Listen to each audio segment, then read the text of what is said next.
اچھا سر، یہ بتائیے گا کہ آپ کو لگتا ہے کہ اس سندھ طاس معاہدے کی خلاف ورزی جیسے بھارت کر رہا ہے تو آنے والے دنوں میں پاکستان اور انڈیا آمنے سامنے دیکھنے میں ملیں گے؟ کوئی لڑائی کے چانس بن سکتے ہیں یا جنگوں کی؟ دیکھیں جی، یہ تو موجود ہے، پوری قوم پاک فوج کی پشت پر موجود ہے، اور بھارت کو کسی غلط فہمی کا شکار نہیں ہونا چاہیے کہ وہ کسی اس طرح کی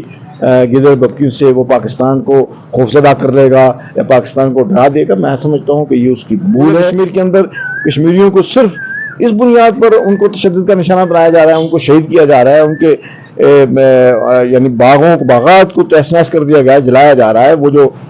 سیب کے باغات ہیں، دوسری جو فصلیں ہیں، ان کو جلایا جاتا ہے۔ تو یہ بھارت کا ایک ایسا انتقامی رویہ ہے۔ اس وقت بھارتی حکمرانوں کو چاہیے کہ وہ خواہ پاکستان کے ساتھ ٹینشن لینے کی، یا یہ جو ان کی ریت ہے کہ وہ پاکستان کے ساتھ کشیدگی پیدا کر کے وہ اپنے عوام کو مطمئن کرنا چاہتے ہیں، جو پہلے سے غربت اور افلاس سے ایک بڑی تعداد ان کی غربت کی لکیر سے نیچے زندگی بسر کر رہا ہے۔ پاکستان کا فوکس وہ صرف اور صرف یہ ہے کہ ملک کے اندر معاشی استحکام آئے، امن و امان ہو، اور پہلے بھی جو بھارت نے الزامات لگائے ہیں اس کے جو تحقیقات کی گئی ہے، تو اس سے ظاہر ہوا کہ اس دہشت گردی کے واقعہ کے پیچھے رام جو بھارت کی ایجنسی ہے، خفیہ ایجنسی ہے، وہ سمجھتا ہوں کہ یہ بھی بھارت کا ایک منصوبہ بند طریقے سے جو یہ دہشت گردی کا واقعہ بھارت نے کیا ہے۔ السلام علیکم سر، آپ مجھے یہ بتائیے گا کہ گزشتہ دنوں جو جموں کشمیر میں ایک دہشت گردانہ واقعہ ہوا ہے جس میں 24 افراد جو ہیں اپنی جان سے ہاتھ دھو بیٹھے ہیں، اور بھارت سابقہ اپنی روایت جو ہے برقرار رکھتے ہوئے ایک بار پھر جو ہے نا پاکستان کے اوپر جو ہے نا الزام تراشی کر رہا ہے، اس بارے میں آپ کیا خیال رکھتے ہیں؟ جی بہت شکریہ راشد صاحب۔ میں یہ سمجھتا ہوں کہ یہ جو مقبوضہ کشمیر میں پہلگام کے علاقے میں یہ جو واقعہ دہشت گردی کا ہوا ہے، پاکستان نے اس کی مذمت کی ہے، اور بھارت کی طرف سے پری پلان طریقے سے یہ دہشت گردی کا واقعہ کروایا گیا ہے، چونکہ بھارت اس سے پہلے متعدد مواقع پر 2007 میں اور پھر 2019 میں 2007 میں اس نے اسی طرح کا ایک واقعہ کروایا تھا، اور پھر 2019 میں اس نے واقعہ کروایا تھا اسی طرح کا دہشت گردی کا واقعہ، سمجھوتا ایکسپریس کا واقعہ ہے، چٹھی سنگھ پورہ کا واقعہ ہے۔ تو میں یہ سمجھتا ہوں کہ یہ بھی بھارت کا ایک منصوبہ بند طریقے سے جو یہ دہشت گردی کا واقعہ بھارت نے کیا ہے، اس کا مقصد یہ تھا کہ وہ عالمی برادری کو ایک مرتبہ پھر گمراہ کرنا چاہتا ہے کہ پاکستان ان دہشت گردی کے واقعات میں ملوث ہے، اور پھر اس کا الزام وہ مقبوضہ کشمیر کے اندر عریت پسندوں کو بھی دینا چاہتا ہے کہ وہ اس طرح کی کارروائیں کرتے ہیں۔ میں حیران ہوں کہ مقبوضہ کشمیر کے لوگوں کا سارا زیادہ جو دارہ مدار ہے یا وہ جو انحصار کرتے ہیں وہ ٹورزم ہے، وہاں کا یہ سیاحت کا شعبہ ہے جس میں بڑی تعداد میں سال کے دوران لوگ آتے ہیں، ٹورسٹ آتے ہیں، اور وہ کیسے اس طرح کا کوئی اقدام کر سکتے ہیں جس میں غیر دوسرے ممالک کے سیاح بھی اس میں موجود ہوں۔ تو میں یہ سمجھتا ہوں کہ یہ سمجھ سے باہر ہے، کوئی بھی عقل رکھنے والا انسان اس بات کو ماننے کے لیے تیار نہیں ہے کہ یہ یعنی کشمیری عریت پسندوں نے کیا ہے یا پاکستان نے کیا، اس لیے کہ اس وقت جو ہے پاکستان کا فوکس وہ صرف اور صرف یہ ہے کہ ملک کے اندر معاشی استحکام آئے، امن و امان ہو، اور پہلے بھی جو بھارت نے الزامات لگائے ہیں اس کے جو تحقیقات کی گئی ہے، تو اس سے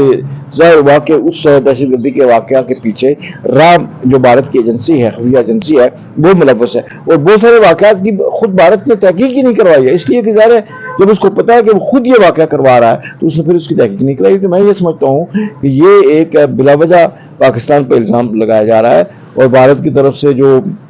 مختلف متعدد جو اقدامات اٹھائے گئے اس دہشت گردی کے واقعات کے بعد، وہ میں سمجھتا ہوں کہ بالکل اس طرح کا بھارت کو رد عمل نہیں دیکھنا چاہیے تھا،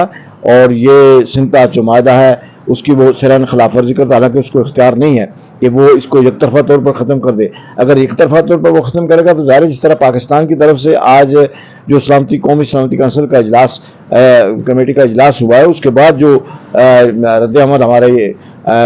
طرف سے آیا پاکستان کی طرف سے، تو وہ بالکل وجہ ہے کہ جب ہندوستان یک طرفہ طور پر کوئی اقدام کرے گا تو پاکستان بھی اس سے پیچھے نہیں رہے گا، پھر پاکستان کو بھی شملہ سمیت وہ سارے معاہدے ایک طرفہ طور پر ختم کرنا ہوں گے۔ پھر بھارت یہ نہیں کہہ سکتے کہ پاکستان ایک قدم کیوں اٹھا رہا ہے، اس لیے کہ پہل بھارت نے کی ہے، اور ظاہر ہے جب جو آدمی پہل کرتا ہے تو دوسرے فریق کا حق بنتا ہے کہ وہ اپنے تحفظ میں وہ اس طرح کے اقدامات کرے، چنانچہ جس طرح اس نے